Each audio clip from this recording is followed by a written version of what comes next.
Good morning, Wellspring Church. And happy Father's Day to all the dads in the room. We give a quick either a round of applause and a whoop whoop. Let's do that all together. On the count of three, whoop whoop. 1, 2, 3. Whoop whoop. We love you, dads. We're grateful for you. That's as much as you're going to get out of me this morning. Just kidding. We've got something on the tail end for you. Hey, today we're going to begin a new series called The Power Struggle. So Chris has allowed me to sort of kick it off while he's in the Dominican Republic, helping to lead our team there. And so, as Brenna said, I would just ask you throughout this week, would you just keep him and Victor Garcia and Vincent and Serene and Mariama and Ava and Kristen all in your prayers as they are witnessing to kids generally orphaned in the Dominican Republic. Just keep them in your prayers. We'd love for God to just transform not just the kids' lives in the Dominican Republic, but for it to be a refreshing time for our team that is there as well. In this series on the power struggle, we're going to be looking at really a variety of different sins. So I'm expecting for attendance to really drop off over the course of the summer. I'm glad that I get the first one so that you guys are warned. I'm just kidding. Come back next week. Chris is going to do a great job. Today we're going to begin with really what I think is the foundation of all sin. Right? It's the sin that undergirds sin. It's the sin that's like, if you're building a house, this sin is the concrete foundation of everything else that comes up on top of it. And that's just pride. We're going to be talking about pride this morning. And really quick, just to clear the air, I'm not talking about pride like, wow, I just saw my kid do something that was challenging. I'm welling up with this joyful gratitude to be their dad. That's not really what we're talking about. We're talking about an elevation of the self. We're talking about a disjointed relationship with God, and we're going to unpack that. We are going to be going all over the Bible this morning. So prepare yourself. We're going to start out in Genesis chapter 3. Then we're going to take a nice long jump over to Ezekiel 28 and a short hop to Daniel chapter 4, and then we're going to close things out in Revelation, all right? So we're spanning the whole Bible. Please pray for me as we do that. I want to introduce this idea through illustration, and there's nothing better than this movie that it's dear to my heart. By show of hands, it's a bit of a stretch, kind of an indie movie. Anybody here familiar with the movie Toy Story? Came out in 1995, year of my birth. Yeah. I feel it too.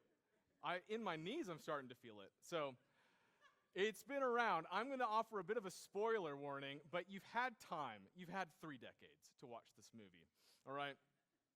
In this movie, it tells the story of really two characters. You have Woody, right? He is a cowboy. He is a sheriff, right? He's this like cowboy sheriff doll. And he is Andy's favorite toy.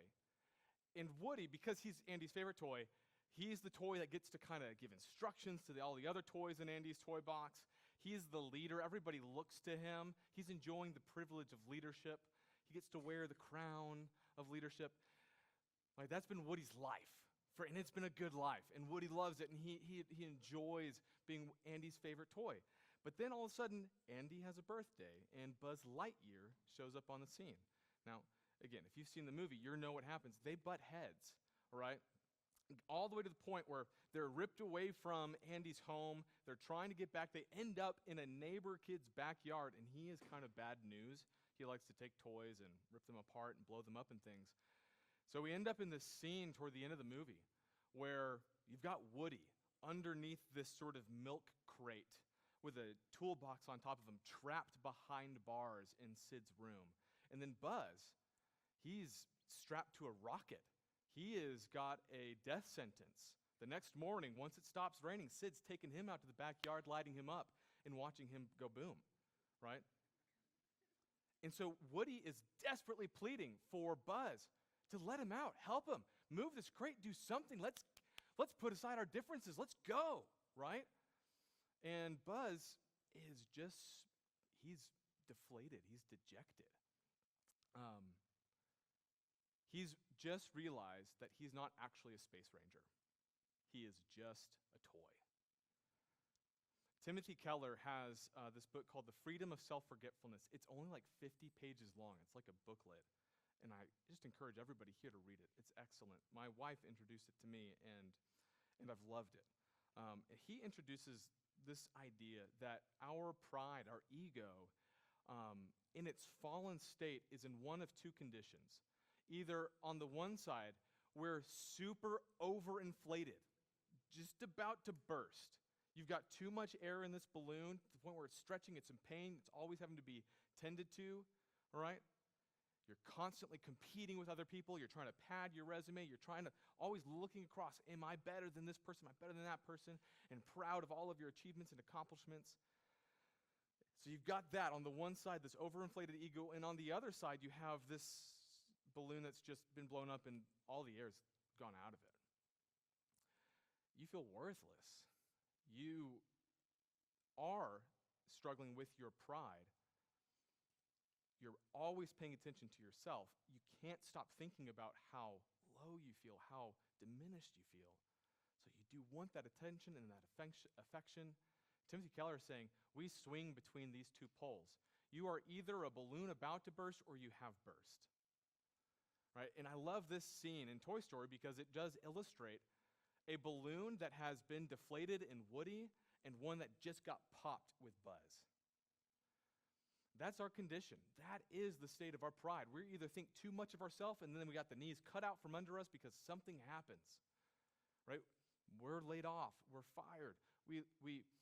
Somebody sees past our facades that we're not as righteous, not as holy. Or, we've just been deflated and we're exhausted. And we're desperate for somebody to tell us that we mean something. Those are the two conditions that we find ourselves in with our pride. Timothy Keller, has this definition to offer. I'm going to go and throw it up on the screen for you. I think it's just going to be on this one. He says this: spiritual pride is the illusion that we are competent to run our own lives, achieve our own sense of self-worth, and find a purpose big enough to give us meaning in life without God. Essentially, he's targeting these three different issues related to our lives. Who's in charge of our lives? Who defines our life's worth, and who gives our life purpose? And pride is what happens when we inject I into all of those. I am in charge of my life. I get to decide my worth. I will make my resume as long and as proud as possible. I'll be worth so much. I decide how my life has purpose. I get to define those things. Pride is what happens when we inject ourselves into these conditions of our lives that only God was meant to define. That's pride, and that's what we're talking about this morning. So open with me to Genesis chapter 3, and we're going to look at the very beginning, the foundation, that concrete level of what pride is. It starts off just right after God created the world. If you're unfamiliar with the Bible, Genesis 1 and 2 are the accounts of God creating the world, all of the universe. That's Genesis 1 and 2. Goodness and perfection lasted 2 chapters of the Bible, all right?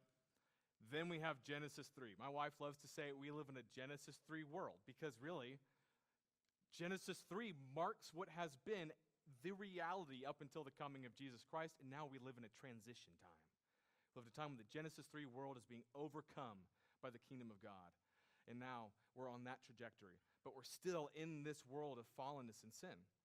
So take a look with me at Genesis chapter 3, verse 6. We're going to begin there, and then I'll kind of play a bit of catch-up, flesh out some context after we read this. God has just put them in a garden and told them one tree is off limits, and a serpent has showed up and said, hey, I think you should eat that fruit from that tree. Verse 6, so when the woman saw that the tree was good for food and that it was a delight to the eyes and that the tree was to be desired to make one wise, she took of its fruit and ate. And she also gave some to her husband who was with her, and he ate. Then the eyes of both were opened, and they knew that they were naked. And they sewed fig leaves together and made themselves loincloth. I'm going to jump forward to the same chapter in verse 12. The man said, he's being asked by God, how did this happen? The man said, the woman whom you gave to me, she gave me the fruit of the tree and I ate. Then the Lord said to the woman, what is this that you have done? The woman said, the serpent deceived me and I ate. Okay, I'm going to take a quick little sidebar here and just note something. I think we oftentimes have this misconception that a serpent shows up in the garden and Adam and Eve were tricked into sin. But if that were the case, if that's true, then the reason that we are all struggling with sin, that we experience brokenness and turmoil in our lives, is because somebody had the wool pulled over their eyes. It takes some of the volition away from Adam and Eve. I think what God is trying to point out here in that dialogue is, hey, at least to our eyes, we see that they're just blame shifting, the woman to the serpent, the man to the woman. So I just want to note that, right? We didn't get tricked into sin. The serpent showed up and he did deceive. There was deception. But ultimately, the woman and the man, Adam and Eve, they chose pride. They chose themselves over this. Why is this an example of pride? Well, we see that they've been given instruction. They've been told what is right and wrong, what's off limits, and they were given one thing. It's like that meme. It's like you had one job. Adam and Eve, you had one job. Well, their job was to tend to the garden and walk joyfully with the Father. They were told, you've got one rule, which is don't eat the tree. Now, I'm a dad to Peter, and we just found out another boy coming along the way. So we've known about the boy. We've known about the baby. We found out last night that we're having another boy. So dad to two boys. With Peter at the moment, he's just in that stage where you can tell him something, and you can tell he's processing it. He's like, I know what I'm not supposed to do here. But what happens if I do the thing that I'm not supposed to do? And he's just testing us, like, do we mean it? Are we going to put our money where our mouth is? Are we really going in timeout? We're not doing timeout yet. We're still working all those things out. But you get the idea. Adam and Eve were told, given one rule, don't eat the fruit of the tree of the knowledge of good and evil, and they did that. Right? Why? Well, that's because they believed they knew more than God. They believed that they could evaluate their circumstances better than God. Well, God, we have new context. The serpent showed up. He's given us a little bit more information here. I know. Pride is what happens when that relationship gets inverted, right? When now I know better. I know more than God. I can choose what I do here. It reminds me of a time when I was in college, and I'll be honest, I was sent off to college with a pretty slick car. My dad's an attorney. For compensation for a case that he worked, he was given this pretty cool Mazda, and he was like, Caleb, you can. It was an incredible gift. Prom of 2013 or 14, whatever it was, and I was able to take this car and take it off to college, okay? It's a Mazda RX-8, all right? It was a cool car. It was a really cool car. I called it Night Fury, which is probably a little bit, too far. But so I had that car, and I was a pretty responsible driver, I think, for the most part. But my dad, he actually gave me one rule for that car.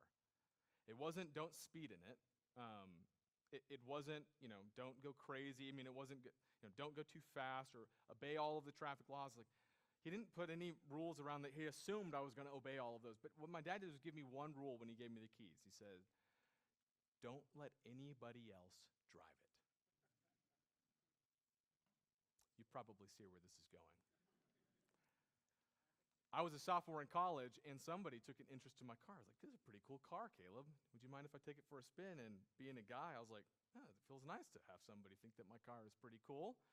Yeah, what harm could it do? So we went out to this deserted part of Waco, Texas, and we took it for a few spins. And on the last go-around, this guy said, I'm just going to turn traction control off to get a real feel for the car.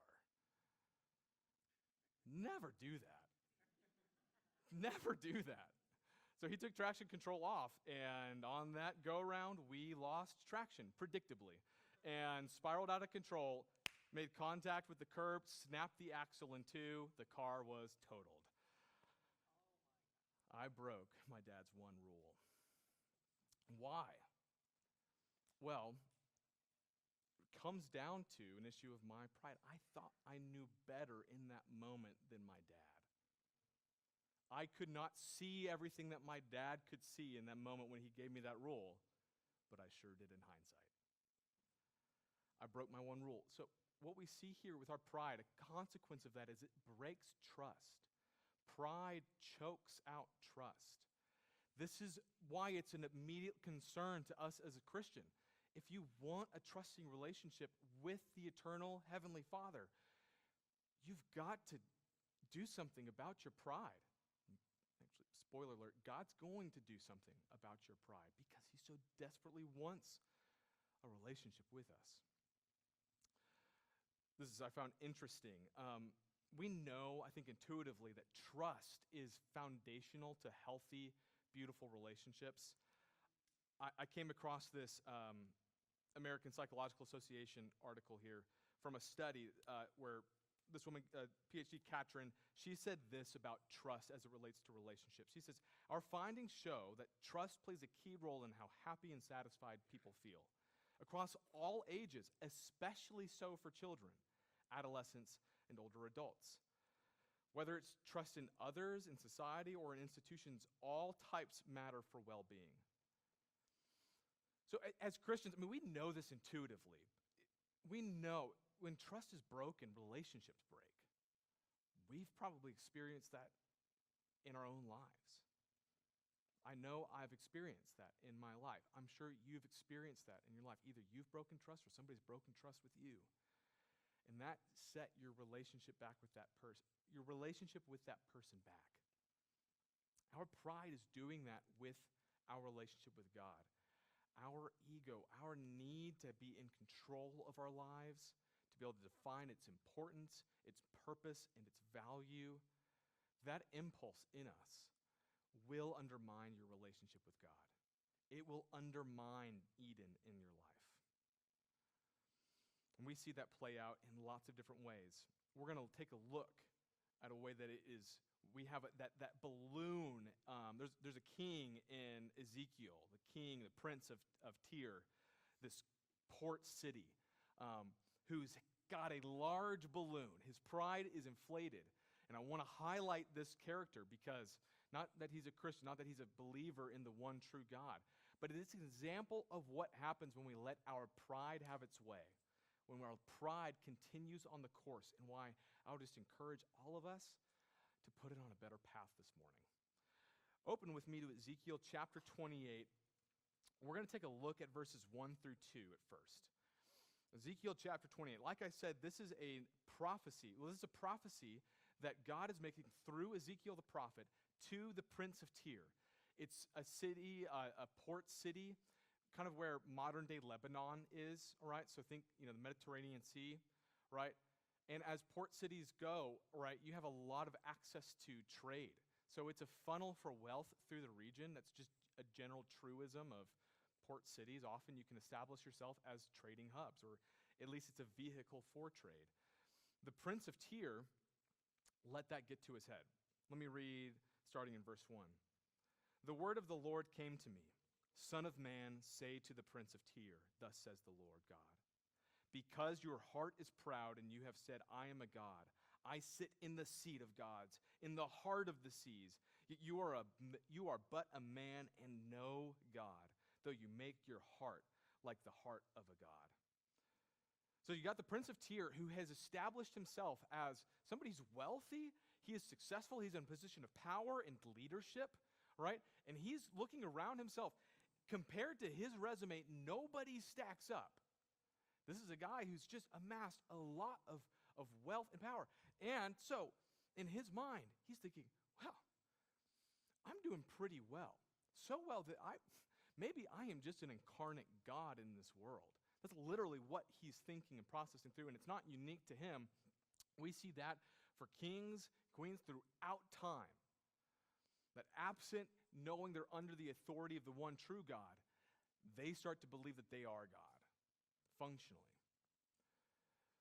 He's saying, and I thought this was interesting. It says in the very middle there, verse 2, I sit in the seat of gods in the heart of the seas.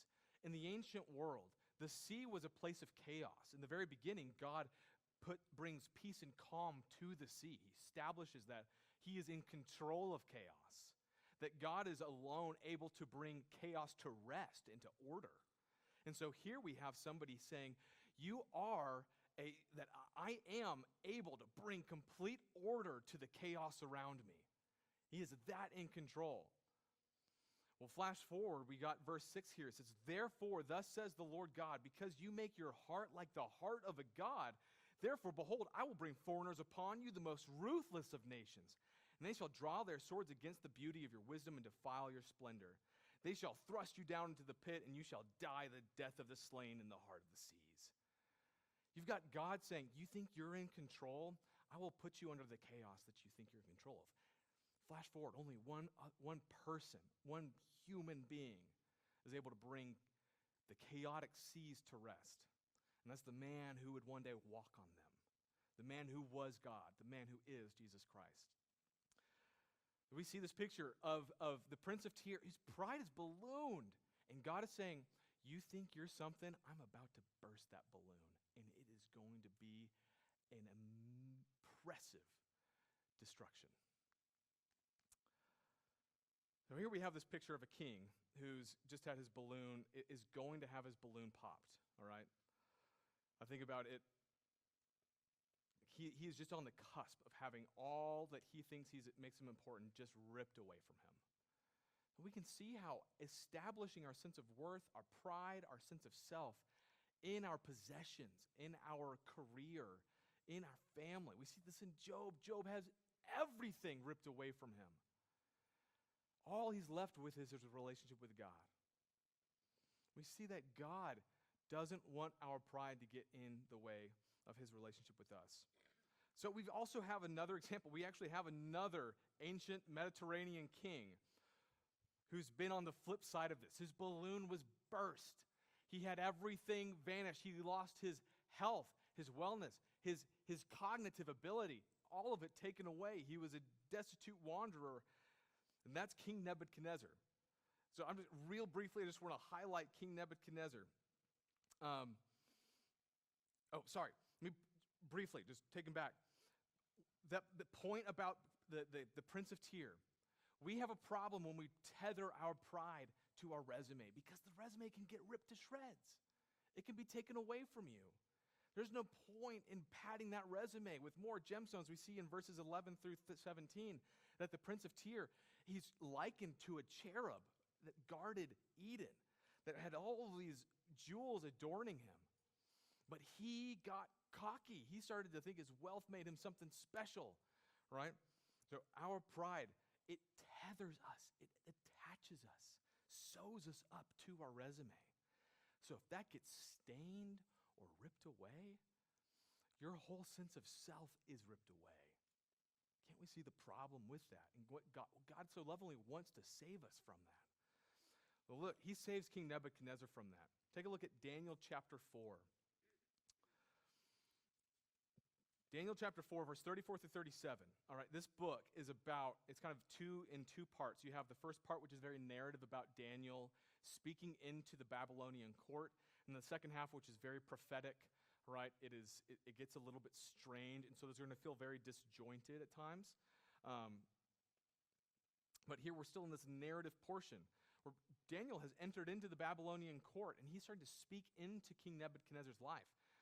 Well, we're on the other side of God bringing destruction to King Nebuchadnezzar. And this is what happens afterwards. He's been wandering around, and he's just now had his eyes opened up again in verse 34. At the end of the days, I, Nebuchadnezzar, lifted my eyes to heaven, and my reason returned to me. And I blessed the Most High, and I praised and honored him who lives forever. For his dominion is an everlasting dominion, and his kingdom endures from generation to generation. All the inhabitants of the earth are accounted as nothing, and he does according to his will among the host of heaven and among the inhabitants of the earth. And none can stay his hand or say to him, what have you done? In other words, nobody can question God. I'm going to jump forward to verse 37. Now I, Nebuchadnezzar, praise and extol and honor the King of heaven, for all his works are right and his ways are just. And those who walk in pride, he is able to humble. The king of Tyre is going to wish that he had a better relationship with his neighbor, the king of Babylon, right? Pride, it will bring us low. It will lead to destruction. And we see that throughout the Bible. It says that in Proverbs 16:18, pride goes before destruction, and an haughty spirit before a fall.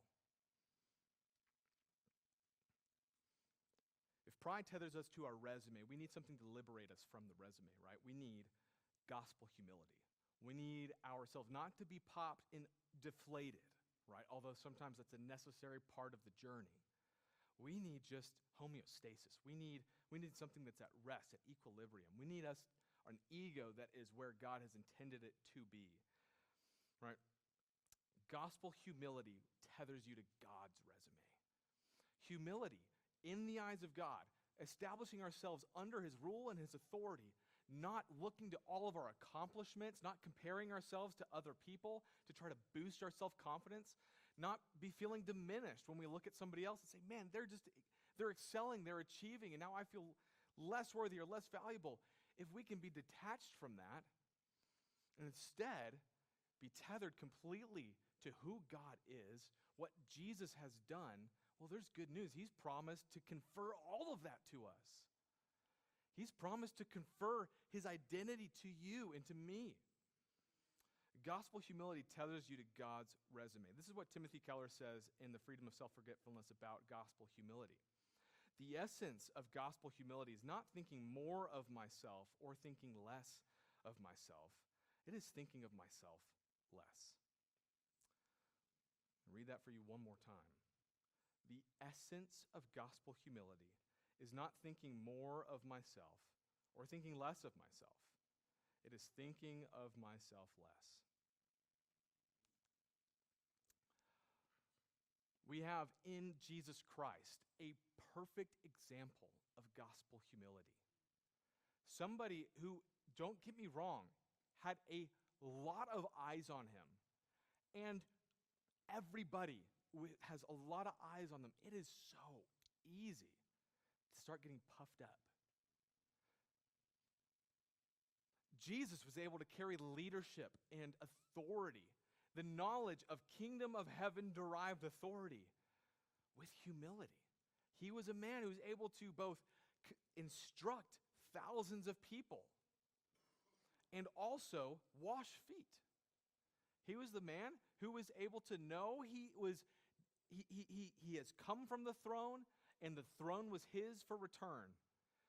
But in Philippians chapter 2 says that he did not count equality with God a thing to be grasped, but instead humbled himself to the point of death on a cross. Jesus Christ is the answer to our pride. You can't, hear me please say that if you feel like, man, I do feel like my ego is inflated, the answer is not to try to cut yourself down. It's not to start to treat your own ego as a punching bag. It's not to try to slip in self-deprecatory comments in conversations, this sort of like false sense of humility. That's really not the answer. Or on the flip side, if your pride is damaged in such a way that it's wounded and festering and needs attention, you feel underinflated. You feel like you need encouragement and affirmation constantly. Let me just tell you, the answer isn't in that encouragement or affirmation. The answer is not going to be just in more and more people telling you how good you are, because that just sends you on the path for the overinflated ego. You're either deflated or you're distended. But in Jesus Christ, we see somebody who was perfect relationship with himself, with the people around him, and with his heavenly Father. Jesus is the answer to our pride and our ego. So how do we rectify this? How do we address that problem? Well, have you heard the expression, heavy is the head that wears the crown? You know, you're familiar with that? It's usually meant to describe kind of like, hey, leadership is difficult. Sometimes there are some perks. It's easy for us to focus on the attention that a leader may get. But you might hear somebody say, heavy is the head that wears the crown. I want to just borrow that phrase and say, we are all wearing crowns. And if you feel worn down, worn out, I just ask the question, is it because you're trying to wear a crown over your life? Is your sense of self being stored up in what somebody else thinks about you, in how many awards you can get in school, in how many straight A's you can get, and what your GPA is, and how many people have affirmed or congratulated you for a project at work, or how many people can say, wow, you are such an excellent parent. I see you've got your life so well managed and in order. if we're storing up everything on our resume, that crown gets really, really heavy. In the Bible, in Revelation chapter 4, I don't have this on the screen for you, but in Revelation chapter 4, the Bible gives us a picture of what it looks like to just surrender that pride. It says this, "And whenever the living creatures give glory and honor and thanks to him who is seated on the throne, who lives forever and ever, the 24 elders fall down before him who is seated on the throne and worship him who lives forever and ever. They cast their crowns before the throne, saying, 'Worthy are you, our Lord and God, to receive glory and honor and power, for you created all things, and by you will they exist and were created.'" God's antidote to our pride and all the problems it causes in our life, broken relationships, broken trust, right, a fragile sense of self, is for us just to take the crown and just cast it at the feet of Jesus. For us, I think that means not storing up all of our worth and our value in what we can achieve or accomplish. It means recognizing when somebody else gets a compliment or is affirmed or recognized or something comes their way, confronting the impulse to feel jealous or frustrated or, on the pride sense, angry that somebody else got attention and I didn't. I'm guilty of that. Is to catch that thought and go, God, gospel humility, what is it? It's not thinking less of myself. I'm not less because they were complimented. I am not more if I receive the compliment. God, help me not to think so much about myself. Help me to focus on other people and let them be the sole focus. I want to close out here just by highlighting something again from Toy Story. It is one of my favorite movies of all time. I was Toy Story for probably 7 out of 8 Halloweens for the first 8 years of my life. And I'm pretty sure I revisited it at age 10. In that scene where you've got Woody trapped and Buzz strapped to a rocket, Woody ends up showering Buzz with all of these compliments. He gets to the end of the line, and he says, "Buzz, you are cool." It's like, for a kid, you're like, that is the compliment, right? As an adult, you're like, okay, all right. But Woody shouts out, "Buzz, you are cool. In fact, you're too cool."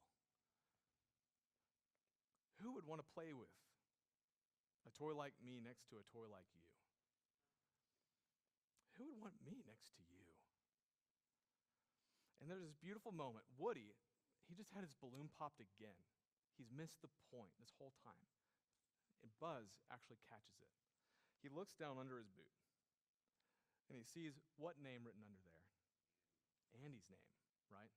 He sees Andy's name written under his boot. And he remembers, this is not about, am I a space ranger, or am I my favorite toy? Am I the best toy, or have I got the best bells and whistles? It's not about your resume. It's not about how many accolades you've amassed or who has complimented you. None of those will be transformative. None of those will sustain you, right? What's it about? It's about who's written their name on your boot. And Buzz sees that. And he gets Woody out. They get out of there. The climactic finale comes. They end up blasting off to infinity and beyond, and they glide safely back into a moving car and sit right there next to Andy, where they belong.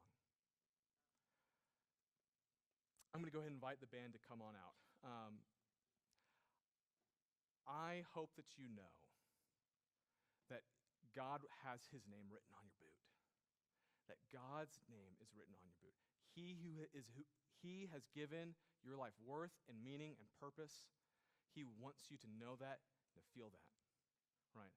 And if you're a Christian, right, you've got his name on your boot and you have his relationship, Jesus' relationship with the Father.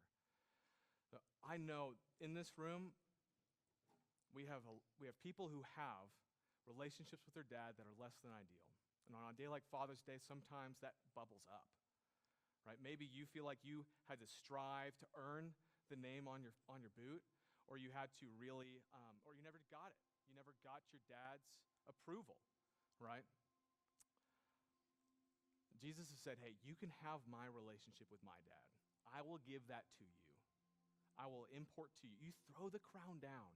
Surrender the boast, the claim. That's not what makes you valuable in his eyes. It's that he's created you and that he loves you. It's never that Andy and that Woody and Buzz were cool toys. It's that they were Andy's toys. It's not that you are impressive, that you're stunning, that you're beautiful, that you're skilled or intelligent. None of that matters. It didn't matter for the king of Tyre. He's dead and gone. His name is a byword. It didn't matter for King Nebuchadnezzar. It doesn't matter for you or for me. What matters is whose name is on our boot, right? God has placed his on yours. So dads, quick word for you as well. Being a dad, I've already started to feel some of the anxiety and insecurity, I think, that comes with fatherhood. The fear that my son, Peter, and our child that we don't have a name for yet, but we're going to find it. We're hunting for it actively. The fear that I'm not going to measure up for him, that I won't be a dad he could be proud of. I think that's probably something every dad in here has felt and experienced. So I'm not preaching from experience here. I'm preaching from some weakness. And I just want you to join me in that. Dads, surrender the crown, surrender the need to impress, surrender the need to do anything but make sure that your children know that they've got your name on their boot and that they've got God's name there too. And if they know that, then you're doing really well. And maybe you need to go back and just, with a bold Sharpie, make sure that those names are etched on there real good and strong.